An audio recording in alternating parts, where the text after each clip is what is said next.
I want to bring positivity to being 25 because it's a blessing. It's just a blessing every day to wake up, first off. But I'll be on it always, always and ever. Hey y'all, welcome back to my YouTube channel. My name is Shineria. Thank you so much for clicking on this video. Hey y'all, welcome back. I'm actually gonna put y'all down. I was like, I think I can record with holding it up, babe. No, I can't. I cannot. If y'all know anything about me, if I'm sitting in the car, we about to chat about something. I turned 25 in about 2-3 more weeks, and ask me if I'm excited. Yes. Is it like a, what they call it, like quarter life crisis or whatever? No, I'm not going through that, because I feel like that just puts fear in you, and it's supposed to make you like be so scared to grow up and get older, when no, that's not what it is, and that's not what it's about. If anything, I'm super excited to be 25. If anything, it's like pushing me in a way to go ahead and do stuff and get out the mindset of like I'm 16 or if I'm 15. Like, yeah, my parents and family will always be there, but I also have to have some type of like sustainability for myself. I hope I said that word right. I want to bring positivity to being 25 because it's a blessing. It's just a blessing every day to wake up, first off, but it's definitely a blessing to make it to my age. I feel like, especially nowadays, I wrote down a list of just things that I have learned before being 25. Twas the night before being 25. Well, in this case, 2-3 weeks before being 25. If you guys do not mind, grab something to eat, drink, sip, swallow, cuddle, bundle. I don't know. Just sit down and enjoy the rest of this video. 6 things that I have learned since being in my 20s. So the first thing that I want to go over is having faith in God. Now, I was just scrolling on TikTok before I had came here, and somebody in the comment section was like, believing in Jesus is not a religion, it's the way of life, it's the truth. And I 100% agree with that. I've never seen it that way, if I'm being honest. Like, just when people ask me my religion, I just always tell them like, I'm a Christian. And then I was listening to the sermon, and the man was like, there's not a description in the Bible on how to be a Christian, but there is descriptions on how to be a disciple of Jesus. 2 totally different things. Anybody can claim to be a Christian. Not everybody can claim to be a disciple. A disciple, you have to wholeheartedly drop everything of the world and pick up the cross every single day. Of course, God knows that we're not designed to be perfect, but he does give us a choice. He gives us a choice to continue to follow into the world, or to drop everything that we have and follow into him. And knowing what I do know in my faith in Jesus is that I really have to deny myself, and I don't know everything like how I thought I knew or I would like to know. Life is just a bunch of twists and turns and circles and dizzies and whoopsies and oopsies, and oh my goodness, we can't handle that. And I feel like for me, because I'm such a type of person where I want to handle it and I gotta handle it, and if I don't handle it, then it's not done correctly, or I'm doing something wrong, or this, that, and the third, where I have to have it in my hand. Jesus literally calls us to not do that. And I feel like that's something that I've just learned in my 20s, and I'm still learning today, and something I will probably learn for the rest of my life, that I cannot have control of everything. The one thing that I can have control in is continuously having my faith in Jesus. I just don't see how people spend, and I know people say like, oh, your 20s are for partying and this, that, and the third and all that and fourth, and you're supposed to have fun. I can still have fun being a disciple. There's nothing wrong with having fun, doing the things that I consider fun, but the things that the world calls fun, I just don't find enjoyment in it. Now, I'm not sitting up here saying like I'm 1000% perfect, or I don't do things that I'm not supposed to, talk like how I don't supposed to, or this, that, and the third, but for the majority of it, it's just no fulfillment or enjoyment in that. And just on top of that, I just probably wouldn't have left certain situations or had great discernment in situations if it wasn't for that relationship with Jesus. Being so young, because you make so many mistakes, and they could possibly be like life-changing mistakes that you make in your 20s. And I'm just like so grateful for not only like the way that I was brung up and like the discipline along with it, but also Jesus forever laying his hand on me and him calling my name at such a young age, for me to really understand, like, just because that person is doing it doesn't mean it's meant for you to do it. So definitely highlighting that Jesus is definitely number one in your life. If not, he should be. That's the number one thing for sure. For sure. For sure. For sure. For sure. Second piece, believe people for who they are the first time they show you. So I put in parentheses, toxic relationships and friendships. And then it doesn't even have to be some type of friendship or some type of whatever. Just believe people for who they are the first time. I feel like I'm such a nice person. This kind of is going to go into what one of my later topics will be. I'm such a nice person. I feel like, and as I've gotten older, I feel like I'm just such a quiet person, and I definitely like to be myself, and I like to be in my space. And I feel like people will see that and take advantage of it. When someone shows you their hand the first time, whatever you are called to do or whatever you are feeling, do not ignore your gut. Don't just bypass it. Like, no, you are 100% feeling that for a reason about that person or situation. It's been so many times out of the name of love or friendship or how long or history that I have just ignored stuff or I've just pushed it aside. But no, people show their real colors, especially when you're just not aligned. And when I say aligned, I'm not 1000% talking about relationships. I'm talking again about just everything in your life. And it can be difficult because I feel like I've had so many friends in school versus now that I'm out of school. It is so hard to like gain friends or like find like-minded people, because when you're in high school, you're in middle school, elementary, just growing up in school, you have a lot of friends, like a lot of friends. And it's sad when you're older and you have to drop people because you're like, dang, I just can't gain a new friend in my next class period or in this new semester going into school. So a lot of people are like, hold on to your friends and da da da da. And then on top of that, on social media, when people are having like weddings and stuff like that, they have rows and lines of like bridesmaids and grooms and stuff like that. Oh, are they parking by me? You see people with lines and stuff like that of people just with lines of brides and groomsmen, and I'm just like, dang, how many friends do y'all really have? Because when I think about my wedding, I see myself only having like 2 people as my bridesmaids. I don't see myself having, I don't know, and it's kind of scary to think about, but at the same time, it's like, but I'm happy in the peace that I have of not having that many friends. I'm happy with the peace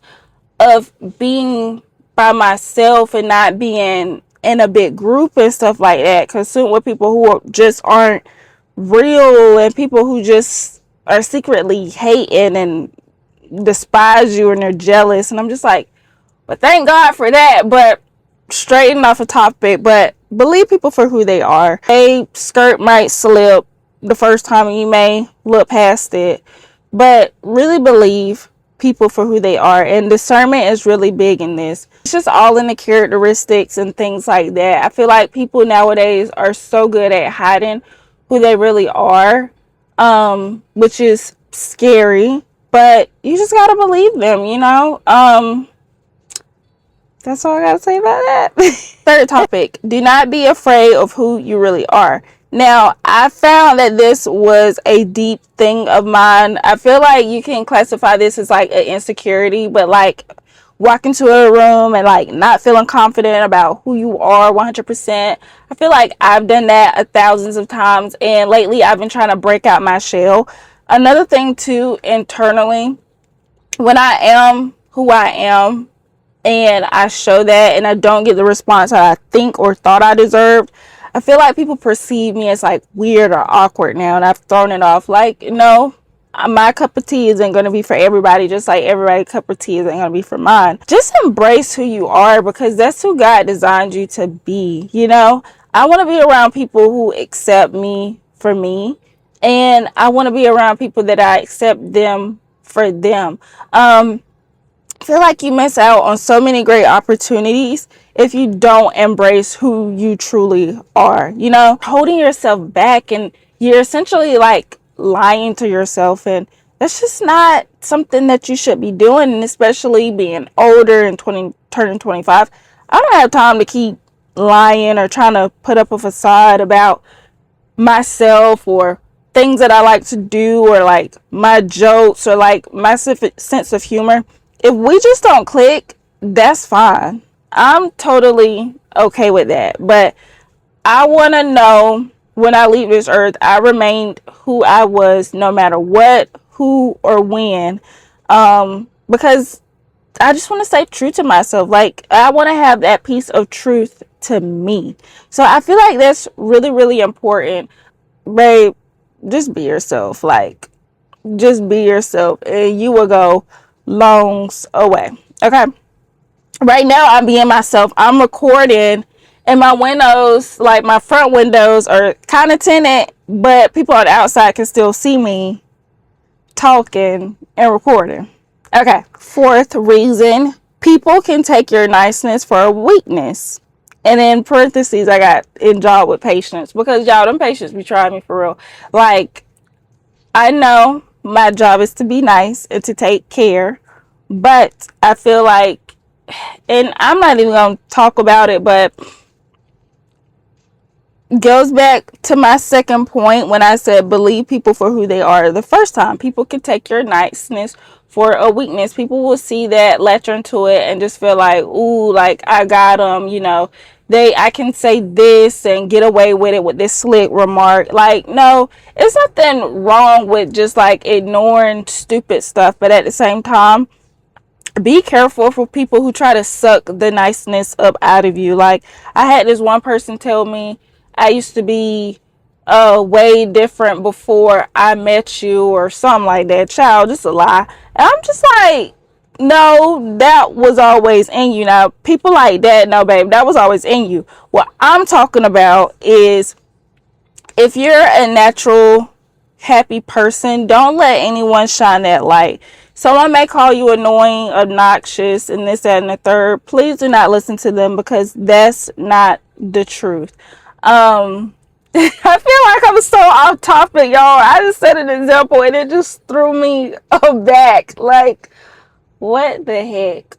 Again, people may see that I'm so smiley, bubbly, and giggly, or I'm just reserved, but I'm quiet and nice. And they feel like they can say certain things to you, or like throw things your way, and you do not have to stand up for that. You can speak up for yourself in a more mature and professional way, whether that's in work or outside of work. And again, you just realize as you get older, that stuff don't be worth it. Like, you start internally realizing, okay, something wrong with you. Like, seeing me happy must really bother you. Like, it must really stir something up in you. And you can't pay that, like, no attention whatsoever, because that's a they problem, not a you problem. So that's something that I definitely had to learn, because I felt like in some moments people were definitely doing that to me, turning my niceness into a weakness. And I'm just like, I feel myself about to change, and I feel my personality about to like shift and turn about, because you are nasty and evil in the inside. Like, no, babe, we're not about to allow that to happen. You're a bitty Betty, because I'm a great Gatsby goose, And we not about to do that, babe. Like, wrong chick this way, because I got greatness coming for me, and I'm too nice for that, and you won't take my superpower away. Fifth reason, never be afraid. Never be afraid. Never be afraid to speak up for yourself. Goes back into my third reasoning. I believe people can take your niceness for a reason. Never be afraid to speak up for yourself. Now, it's a difference between being disrespectful and being nice about it. I feel like that's something that I've been trying to learn the difference in between, like, not be afraid to speak up for myself or speak up for others. If something isn't right, then it just ain't right, and I can speak my mind about that. I feel like we live in a culture where negativity is the only time people speak up for themselves, like they react in a negative manner. But if something negative is done to me, I can speak in the most positive manner ever, like, and I've been doing that lately. Not saying nothing ballpark nasty has been thrown, but I'm just saying, speaking up when things aren't right. If I notice something, or something happened this time that wasn't happened last time, or if I feel like there's a lack in something, I can speak up for myself. Friendships, relationships, family, like any parts of your life, speak up for yourself, because if you're not an advocate for yourself, then who will be? Nobody has your back more than you have yourself. Nobody knows your boundaries more than you know yourself. And I feel like that corresponds with boundaries. You got to have boundaries to know what's good for you and what's not good for you. So yeah, I've definitely been doing that a whole lot more when things just aren't right, or if I'm in a conversation and someone's saying a think piece that I just simply don't agree with, that goes against my morals, my faith, and things like that. Well, I'm speaking up, because just as much that made me feel uncomfortable, I'm going to tell you, and probably make you feel uncomfortable, but at least now you know my boundaries. And then on top of that, I'm super excited because I spoke up for myself. So yeah. Last but not least,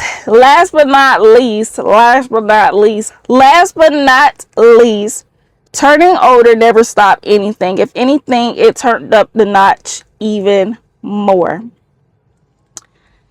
I am so excited to turn 25. If anything, like I wrote, it's not a sad thing. If anything, it pushes me.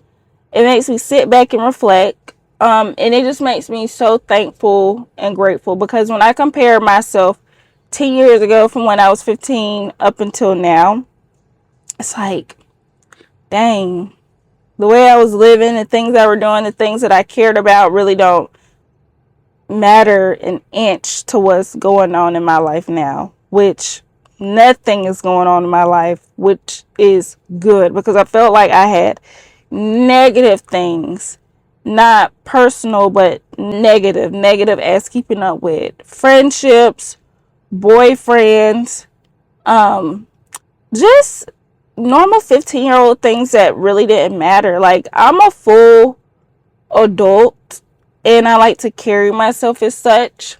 Certain things I don't want in my space, and I feel like that's the beauty of being 25, at with the wisdom that I have, and the acknowledgement and discernment that I've been given as a gift. Not too many people know this or carry this with them at 25, or nowhere near their 20s. This is stuff I feel like people more have learned in their 30s or their 40s and things like that. And I'm just like, well, again, I'm glad God called my name at such a young age, because who would know where I would be, without a lack of guidance? It's like Jesus is holding up the map, and I'm just following, listen to his directions. I may turn and make a left when he didn't even say turn. I may make a U-turn when he told me to stop the car for a minute. So I'm just glad to have such a great mentor in my life, and just have family who's still super supportive, friends and family who still haven't given up or letting go. Still great glad to have my mental in check. I'm so glad to let go of like negative and toxic people and behaviors and learn to just be quiet much more and just learn and take in the appropriate things and learn to take in like more boundaries and just so many things that I'm just, oh, is this man looking at me, y'all?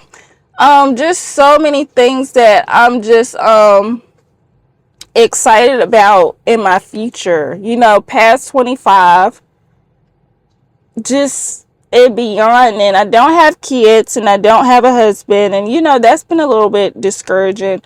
But at the same time, I'm glad to just be me. I'm in no rush for nothing. I'm in no rush to catch up. I felt like I was, but I had to slow down. I'm just glad to be in the race with myself versus others. And I feel like that's so common now, especially with social media. You're always consistently in a never ending race. And it's like, who's first in line? And I was so tired of feeling that way. You know, like, I don't want to be first in line if it's with the world. I only want to be in a race with Jesus. And it's not even a race, it's just a sit down, like a coffee table. Like, you're going out to coffee and the conversation is just flowing and things are just going easy, easy, and easy. I hope I used a great metaphor for that. I don't know. But yeah, it's so many things, y'all. It's so many things. The world is super endless. And just things that I want to continue to tell myself, and not only myself, but spread to other women or men or people who probably haven't even entered their 20s. Like, you have time. You have plenty of time. And I don't know. It's just awesome. So I'm just taking all this in. And yeah, so that's pretty much it of what I wanted to share with you guys today. Now, if you guys like this video, make sure to leave a like, share, comment, and subscribe. And be sure to click the link in my bio for my previous videos. I probably put both since I said videos. So yes, I appreciate you guys so much, and I hope you guys have a wonderful day.